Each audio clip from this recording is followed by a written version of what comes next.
di ay jumtukaay yoo xam ni maire de la ville Abdoulaye Timbo dina ko jébbal fanweer ak juróom-ñett ci ay daara yu dugg doom yu nekkee fii ci biir département de Pikine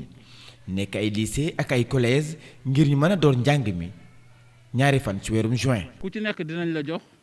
juróomi carton d'eau de javel juróomi carton de savon liquide juróomi carton de lave-mains ak ñetti carton wu gel boole ko ak li nga xamante ne mooy collège yi ñaari lavoir pour xale yi mun ci raxasu ci biir lycée yi ñu jox leen ñetti lavoir pour accompagner leen moom mooy xale yi nga xam ne ñu war a ubbi. mu yokk ci ni dina jox ndongo bu nekk ñaari masque war leen a jox ay masque mooy yi nga xamante ne moom laa sol nii élève bu ci nekk di nga am ñaari masque pour te permettre bu fekkente ne dind nga benn bi nga mun ko fóot parce que masques yi c'est des masques lavables nga mun ko fóot denc ko solaat beneen bi ba bële wow nga jëlaat ko solaat ko donc loolu moom moo tax ñu jox élève bu ci nekk ñaari masque mu war a toll ci 65000 masques yoo xam ne dinañ ko jox élèves yu département de Pikine waaye joxaale aussi 2000 masques li nga xamante ne ñoom ñooy personnel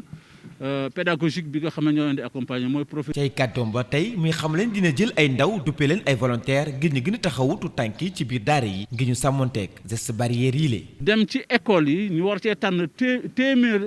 volontaires yoo xam ne dañ leen di tànn ci yooyu structure ñu dem war ñu nekkal ci biir école yi pour gunge xale yi di leen fàttali mesures barrières yooyu ñu war a respecter. lii di ay jéego yu am solo yoo xam ni ñuy jiite njàng ak njàngale mi fii ci biir département de Pikine ñu ngi koy rafetlu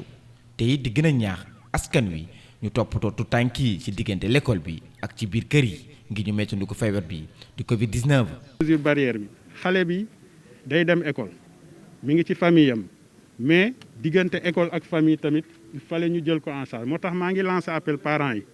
ne leen nañ ñu gën a jàppale bu xale yi nekkee seen famille ñun ci biir école bi grâce à matériel bii ñun jot dinañ jël suñu kéemtalaay kàttan pour que véritablement risque yëpp ñu écarté ko. lu ko dalee ci saabu jumtukaay raxasukaay gel hydroalcoolique ba ci eau de javel ak nettoyer école yi ba nu set wecc maire de la ville Abdoulaye Timbo bàyyiwul dara ngir njàng ak njàngale mi dooraat fii ci biir département de Pikine ci anam yi nga xam ni moo gën ngir moytandiku ko yi tamit feebar bi di Covid 19 ba mu bañ a law ci biir askan wi le.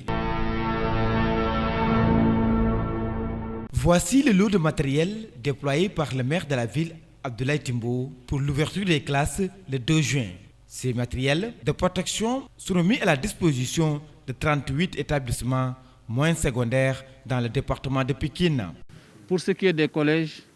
nous remettrons 2 lavoirs plus 5 cartons d'eau de javel, 5 cartons de lave-mains, 5 cartons de savon liquide et 3 cartons de gel. Ça, c'est pour chaque établissement, collège dans le département de Pikine. Pour ce qui est des lycées, nous allons remettre 3 lavoirs, plus la même quantité que pour les collèges. Des masques de protection seront mis à la disposition aussi des élèves de chaque établissement. C'est le masque que vous voyez que j'ai arboré. Ce masque-là, nous en avons fait pour que chaque élève des 32 500 élèves du département de Pikine reçoive 2 masques.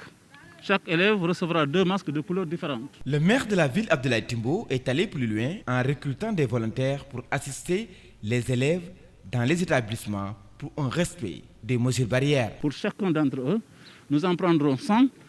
qu'on va répartir dans les différents lycées, dans les différents collèges pour qu'ils nous accompagnent pendant 3 mois dans un premier temps pour essayer d'aider les jeunes dans la conscientisation, dans le respect des mesures barrières. Les autorités de l'éducation dans le département de Pikine saluent l'initiative du maire et invitent les parents à respecter et d'assister les élèves dans la lutte contre le Covid-19. Barrière,